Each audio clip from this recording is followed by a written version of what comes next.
Now let's cross over to Bristol and talk to Mr. Tony Gosling, historian and investigative journalist. Mr. Gosling, nice to see you again. Mr. Gosling, there was always the fear of the IOF entering Syrian territory and not leaving.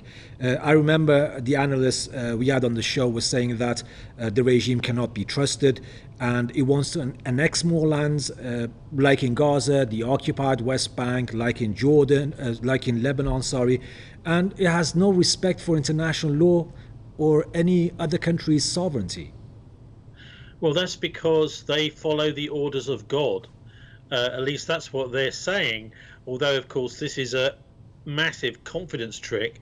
This whole idea of moving into the territory of Syria after the collapse of Assad, end of November, beginning of December in 2024. At the time, the announcement was made that this was going to be temporary. And it was they were absolutely adamant. Now today, the Israelis have said, sorry, actually, I think we might stay. Now, of course, this is what you might call a land ratchet.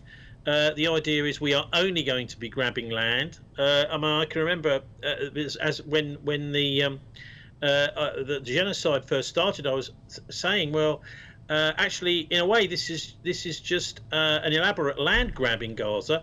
I think this is exactly what the Israeli government want. The idea is to follow this thing called the Oded-Yinon plan, which was first published in Hebrew, Oded-Yinon being a government advisor, an academic, back in 1982, subtitled The Strategy for Israel in the 1980s. But the idea of the plan was to create porous borders in order to destabilize surrounding countries, create porous borders, and for the Israeli forces to expand. Along with those expansions, they developed this whole settler class that we've seen being so vicious against the Palestinians, racist, violent, murderous. The idea is that if you're going to steal somebody's land, it's very difficult to do it in a nice way. So that's what the settlers have been doing too. So the Greater Israel Project that was projected by Oded-Yinon is obviously being very much embraced by Benjamin Netanyahu, the Prime Minister. But we also ought to remember that Zionism is not just something, this idea that the Jews should return to Israel, is not just something which was dreamt up by Theodor Herzl and the Zionist movement.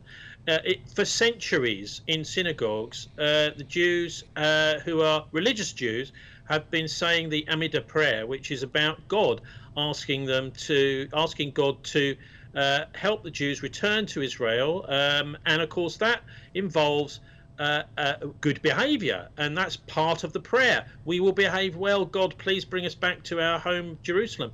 But what's been happening ever since the 1880s, particularly fueled by the British Empire as it was in the early part of the 1900s, is the political Zionism, which is, we're not going to ask God to do this. We are going to put God to one side, and we're taking the land. So that's what I mean about what's happening in Syria. Is it's not just the territory which the Zionists took back in 1948, the Nakba, from the indigenous people of this part of the world. They're also insisting now on taking places like Syria and Lebanon too. Look at Gaza, all these areas. This is where the Israelis, the Zionists, Netanyahu, the far right bloc, plan to expand. And I'm quite certain, in fact, I know it's true, that there are quite a few Zionist Jews who do follow the religious side that are disgusted by the behaviour of their political masters. And Mr. Gosling, in 1 minute, if you can, we only have 1 minute left. What's the role of the UN in this regard and the international community? It's been proven that just mere condemnations isn't going to work. It hasn't in Gaza, it hasn't in the occupied West Bank, and it hasn't in Lebanon. Well, it's a good question, isn't it? Where is the UN? Well, they're off celebrating Holocaust Memorial Day, which is absolutely fine. But it seems as if Guterres, the Secretary General, is some sort of public relations man for the Israeli state.